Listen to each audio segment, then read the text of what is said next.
Huh, what's this? Bathroom cleaning. Did you quit law school to become a fancy janitor or something? There I was, in a facility's bathroom, casually cleaning a dirty sink. Just then, an old acquaintance of mine appeared by chance and mocked me with those words. I used to think of you as a rival, but I guess I was way off. Despite years since our last meeting, all he did was sneer at me, holding a rag in my hand. Thinking back, he was always this kind of guy, and I couldn't help but be amazed as I revealed what I was actually doing. His response was unexpected. He could only stand there, wide-eyed, unable to say a thing. My name is Mike.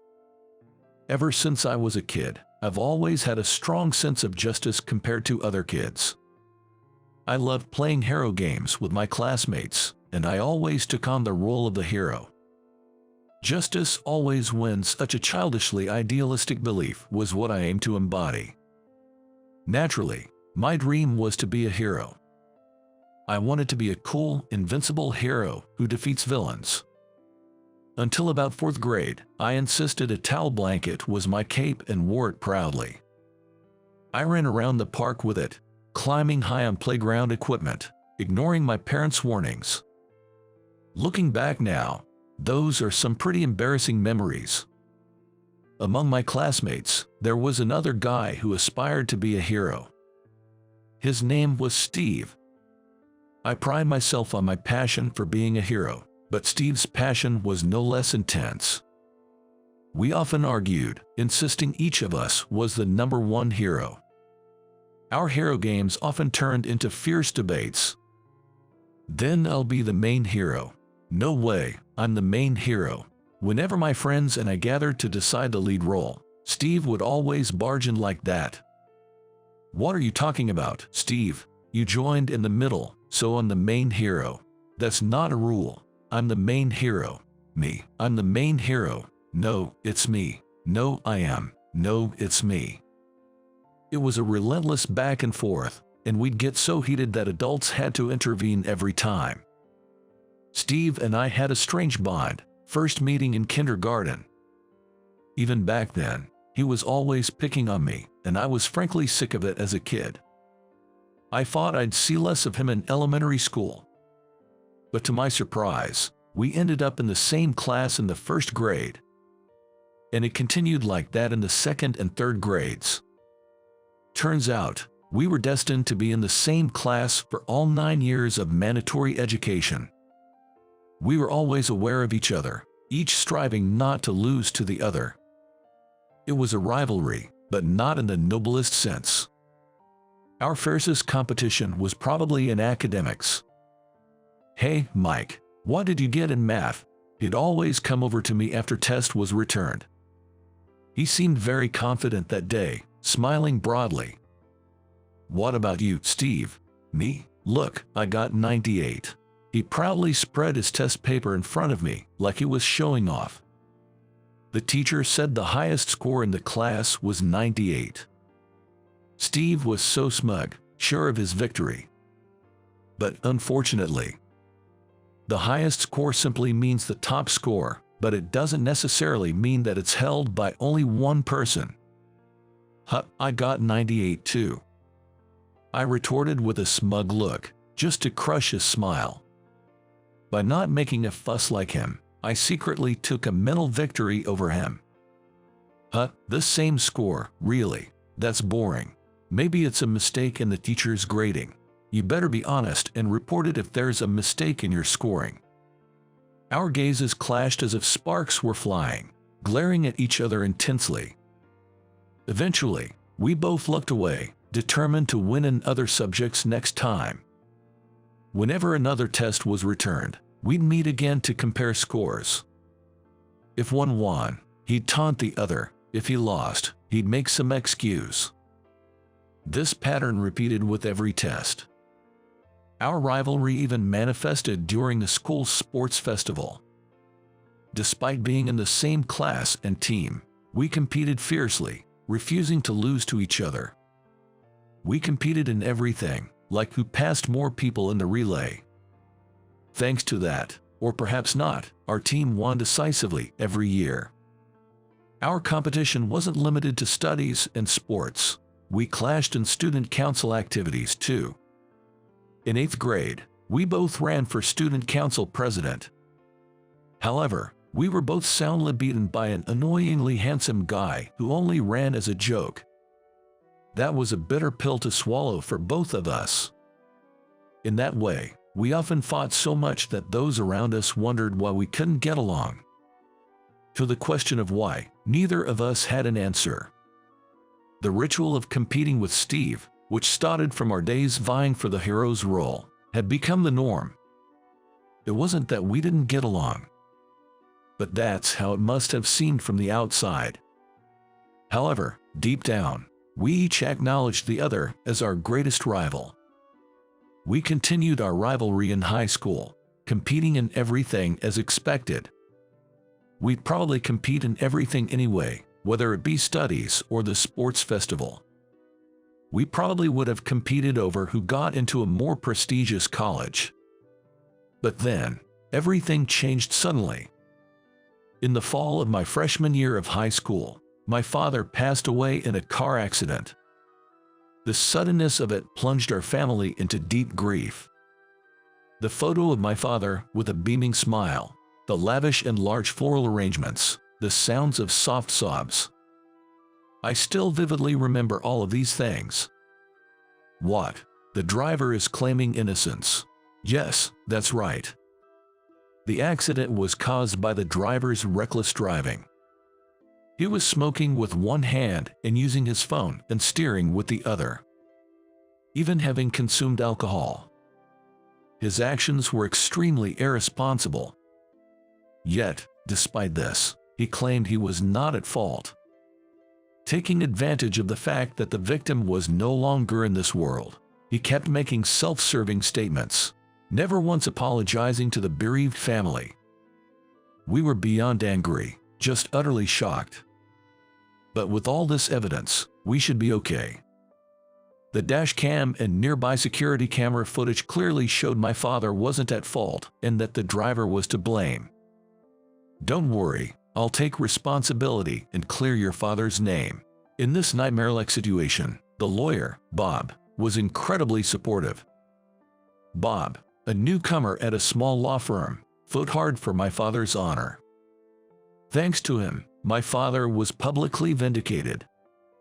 The driver faced severe punishment. Thank you, Bob.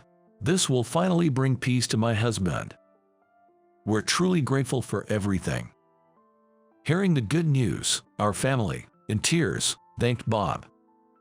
Even after all this, the offender never apologized. But that's all right now. The most important thing is that we were judged fairly. Besides, I had already managed to recover from my despair. The emotion that triggered this recovery was admiration. Bob, I want to be a legal expert like you. Like me, that's an honor. Do your best, I'll support you. He cleared my father's name and saved our family from despair. To me, Bob was a true hero. Although different in form and approach from the hero I aspired to be as a child, the principle of saving people in trouble with justice remained the same. Since then, I decided to pursue a degree in law. I aimed for a more challenging university, studying hard on my own every day. I should have been fulfilled, yet I felt a slight sense of dissatisfaction. Not understanding the reason behind this feeling, I continued to immerse myself in my studies. Then, one day, when I mentioned my aspiration to study law, Steve was surprised. Really, Mike, you're aiming for that law school too? You too, Steve? Yeah, what, you want to compete with me? It turned out his father was a lawyer. Influenced by him, Steve developed a strong sense of justice and aimed to be a defender of justice, just like me. Despite that, he had a pretty foul mouth. I thought he might be more suited to be a dark hero rather than a regular hero, but I kept that thought to myself. Setting that aside, now that Steve and I had the same goal. Fine, I'll be the top entrant, Mike, you can just wail at my feet. Sorry, but I can't let that happen. My dream is on the line. Thus it began our competition to see who could score higher on the entrance exams. Determined to score even 1 point higher than him, I studied harder than ever. Before I knew it, my sense of dissatisfaction had vanished. Perhaps, deep down, I craved this competition with him. As a result of our hard work, both of us successfully passed the entrance exams. I was overjoyed to have moved a step closer to my dream, but it stung a bit to lose to Steve by a few points. As a law student, I worked hard at my studies. The stimulation from competing with Steve led to a fulfilling college life. However, things took another turn. After my father's death, my mother, who had been working tirelessly, collapsed. It must have been the toll of years of hardship. There was a scholarship to cover tuition, and I could manage living expenses with part-time jobs.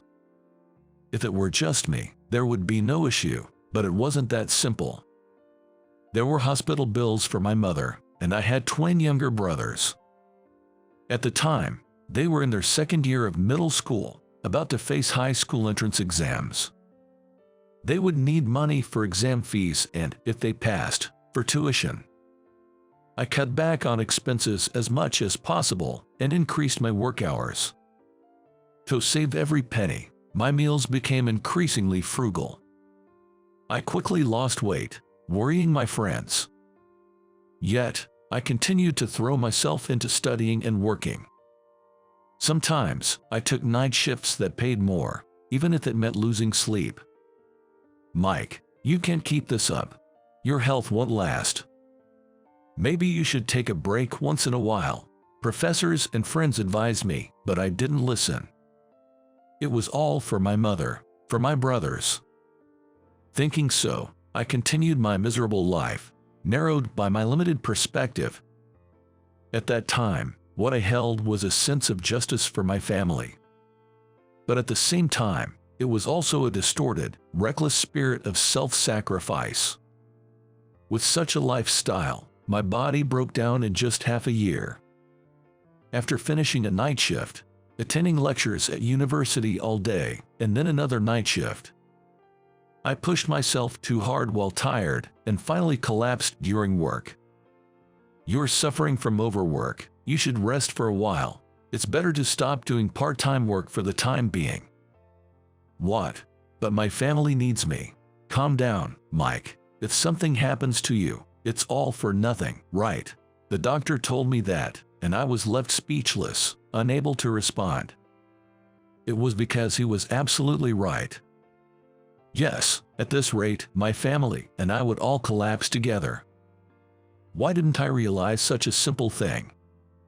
I thought about it a lot while receiving eavesdrops in the hospital. The dream I pursued, inspired by my admiration for Bob, and the improvement of the reality that surrounded me now. Realizing both at the same time was impossible for me. Then, I had to prioritize one over the other, meaning I had to give up one of them. Faced with this choice, my heart decided immediately, without any hesitation. I couldn't abandon my family. I decided to drop out of university and start working. This was my decision during the last week of my college life. While I was at the university handling various procedures, I was stopped by Steve. Mike, is it true you're dropping out? What, you knew? I had told my close friends about dropping out, but I deliberately didn't tell Steve. If he also considered me a good rival, my dropout might demotivate him. That's why I kept it to myself. Why the heck are you doing this? Giving up halfway like this, because you collapsed? Is that enough for you to give up? It's part of the reason. Well, there are various circumstances. Steve, looking like he might grab my collar any moment, had tears in his eyes. Lucky you, the nuisance is gone. Now you can study to become a great lawyer without any distractions, right? Don't joke around, don't give up so easily. Was your dream just that much to you? Steve confronted me with a voice loud enough to echo through the university entrance. However, my decision to drop out was already made, for my family and for my own health, and I couldn't just say, "I won't quit after all. I'm sorry." Unable to find the right words to respond, all I could do was apologize to Steve. To him, I no longer had the spirit of competition or the fangs to fight. Understanding this, Steve clicked his tongue and walked away from me. I could only silently watch his back as he left. Until I could earn a decent living, we managed with the money my father left and what I had saved from my excessive part-time work. Though it was tough, my mother's health gradually improved, and my brothers successfully advanced in their education. I resumed part-time work to support our living. Years passed since then. One day, I was in the restroom of a courthouse I visited for an errand. It was pretty clean, but I noticed a bit of dirt on the wash basin. When my mother was in the hospital, I mostly did the housework. I particularly liked cleaning and would get absorbed in it before I knew it. I just couldn't stand leaving any dirt, a habit from that time. Caring about the cleanliness was a habit from that time. I see there's a rag. It might be none of my business, but I just couldn't leave it alone, so I decided to clean up. I took off my suit jacket, rolled up my sleeves, and wiped the dirty area clean. The mirror also caught my attention, so I polished that too. Phew, that's better. Feeling satisfied, I noticed someone had entered. Standing in the middle of the hallway, admiring my cleaning work, I thought I might be in the way and quietly muttered "Excuse me" as I moved aside. As I looked up while exiting the restroom, I made eye contact with the person through the mirror. He stopped in his tracks and looked at me. Can I help you? Is that Mike?" The man, wearing a lawyer's badge on his collar, called out my name. "Mike, it is you, isn't it?" he exclaimed with an unusually loud voice, his eyes wide open. I recognized him immediately. His hair was set with wax, and he was well dressed.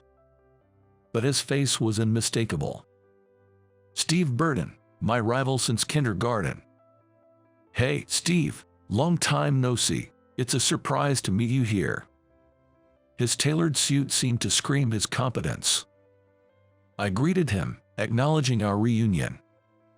In contrast, Steve sneered upon seeing me with a rag in my hand. "Huh, what's this? Bathroom cleaning? Did you quit law school to become a fancy janitor or something?" "No, it's not like that." I denied Steve's words, but he continued to mock me. He continued to mock me, saying it was something only a lowly person would do.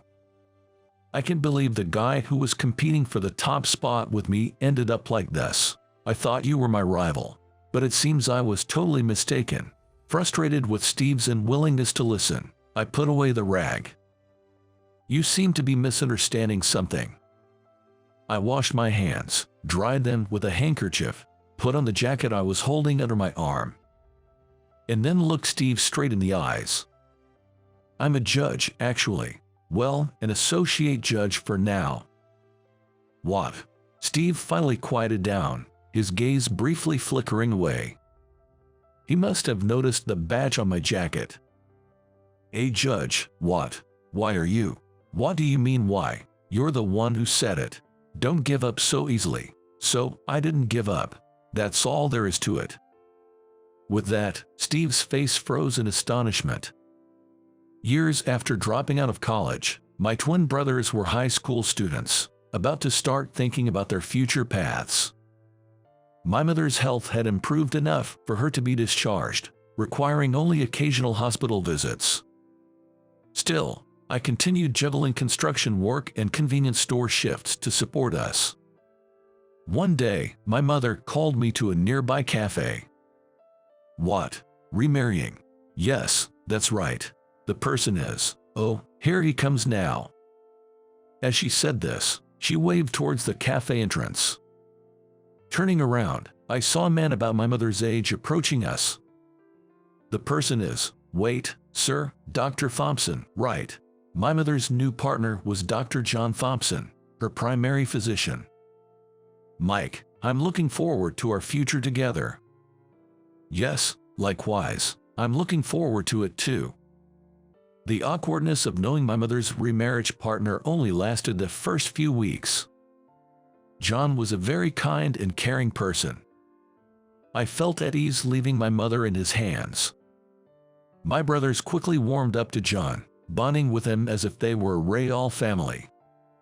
Moreover, both of them began expressing a desire to become doctors like John and wished to pursue medical studies. I was worried about the high tuition fees, but John generously offered to pay for everything. Even though they were his stepsons, he was genuinely happy that they wanted to follow in his footsteps. He also offered to take care of our household finances, saying the money I earned for the house should be used for myself. Suddenly freed from my responsibilities, I was unsure of what to do next, but then I came to a decision. There was still something I hadn't accomplished. The path to becoming the hero of justice I had always admired since childhood. The path of law, which I had entered inspired by Bob. I resolved to re-enter the law school and resume my studies. That's the decision I made. My brothers and I enrolled in the same university, they in the medical school and I in the law school. I studied hard again, maintaining the top position in my class. I passed the bar exam on my first try and received high praise during my legal training. This is how I became a judge. But I am still an associate judge. It takes over a decade of experience to become a full judge. I continue to strive, knowing this is not the end goal. The presence of a rival fuels my motivation. Even though I was praised as a top student in the law school, I still felt unfulfilled. The fact that I had fallen behind years ago always lingered in my mind. Someday, I will stand shoulder to shoulder with that man, my classmate and rival, and surpass him. That thought has been my driving force. After hearing my long story, Steve stood there, looking down. So, that's what happened. I wondered if this man was really Steve Williams. He had such an uncharacteristic expression on his face. "I'm sorry about back then. I knew your situation, yet I only pushed my ideals on you. You must have been struggling, too." He regretted what he had said to me just before I dropped out of college.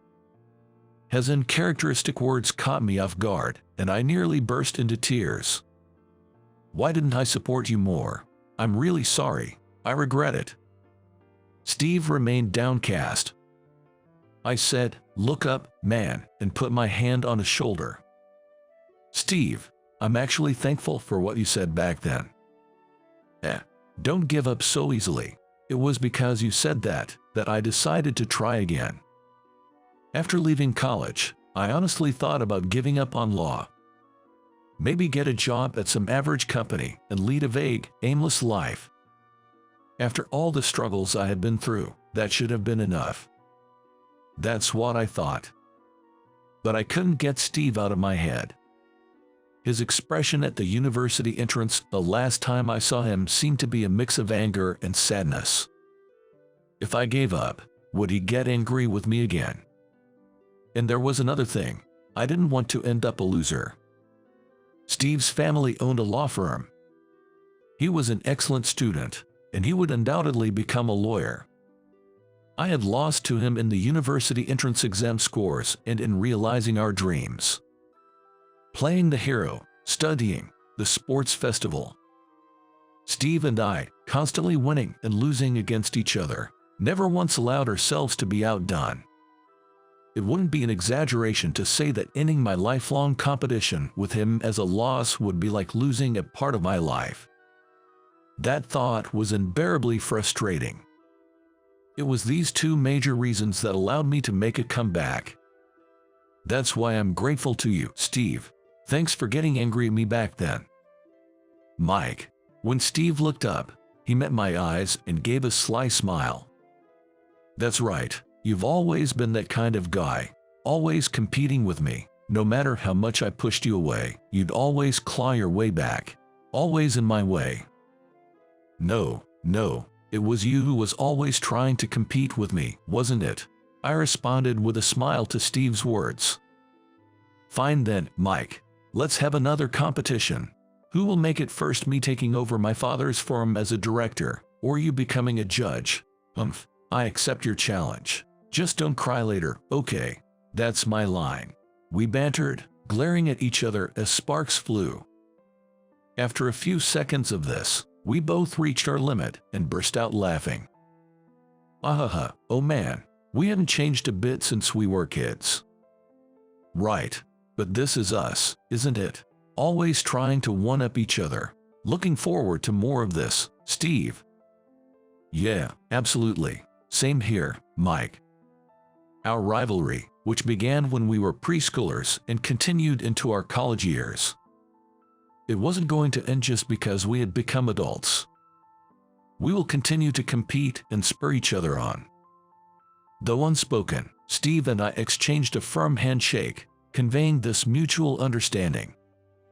Some time later, Steve and I started to interact as friends, even drinking together. Finally, as we were approaching our 30s. Wow, you already have a wife and kids. Steve was already married, aiming to be a distinguished director for his family's sake. What about you? Me, I haven't thought that far ahead, still single. As I sighed, Steve proudly started talking about his wife and family. Marriage is great, kids are wonderful, he said with a smile. In this regard, I knew I couldn't compete with him. Instead of feeling envious or jealous, I just listened with a smile, finding it heartwarming. One day, Steve contacted me and invited me to his house. He was throwing a birthday party for his daughter and asked me to come and celebrate with them. I was worried about intruding on a family event, but apparently, my name was well known as Steve's rival, and they were eager to meet me. Hi, it's great to meet you. As I was guided to the living room, I saw his wife and their daughter running around. Welcome, my husband always speaks highly of you. His wife greeted me with a gentle smile. Their daughter, seemingly startled by my sudden appearance, clung to her mother's legs. Not wanting to scare her, I crouched down to her level and asked, "Hello, what's your name?" She blushed and hid behind her mother. Seeing this, Steve burst out laughing. Haha, Mike, looks like she doesn't like you. Why are you so happy about that? When Steve picked her up, she seemed to calm down. Looking straight at me, she said, "My name's Emily." Is that so, Emily? How old are you? I asked, and Emily got down from Steve's arms and ran to the back of the living room. I watched her curiously as she held up her birthday card above her head, saying cheerfully, 3. Though initially scared, Emily gradually warmed up to me. After several hours, she even brought a book over and sat on my lap. "Read this, please." "Okay, sure thing." After I read to her, Emily politely thanked me. It was surprising to see such manners in a 3-year-old. As I patted her head and praised her, she hopped around joyfully. Watching her, I began to think that having kids might be nice. As evening approached, it was time to say goodbye. "Are you leaving already?" "Yeah, goodbye, Emily." No, don't go." It seemed I had become unusually attached to her in just one day. She grabbed my pants, making it hard for me to leave. "Come on, don't trouble him," Steve said as he picked her up. She looked like she might cry any moment. "Emily, I'll come to play again, okay, promise." I extended my pinky finger, and she did the same. As we made a pinky promise to meet again, Emily suddenly kissed me on the cheek. Surprised, I turned to see Steve getting angry. "Hey, Mike, what's that about? Don't come here again. I won't let you see Emily anymore," Steve shouted, his face turning red. Then, as if to defy her father, Emily shouted loudly, "Why would you say that? No, I hate Daddy." Emmy, what? There I was, confused about how to react. Emily was crying. Steve was red-faced, and his wife was smiling at the chaos unfolding at the doorway. The goodbye at the entrance turned into such a chaotic scene. As a busy judge, my days are filled with responsibility. This job carries a great deal of responsibility. My job greatly impacts people's lives. But with great responsibility it comes great fulfillment. I'm determined to be a respectable judge, fulfilling the dream I worked hard to achieve. I owe my current perseverance to the people around me. My father, who always worked for us. Bob, who cleared my father's name and introduced me to the world of law. My mother, who continued to support me warmly even after falling ill. John, who encouraged me.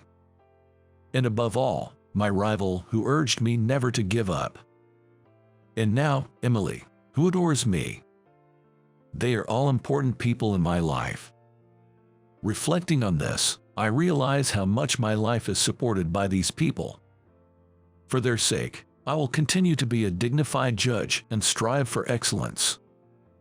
Gazing at the starry sky on my way home from work, I made this vow to myself: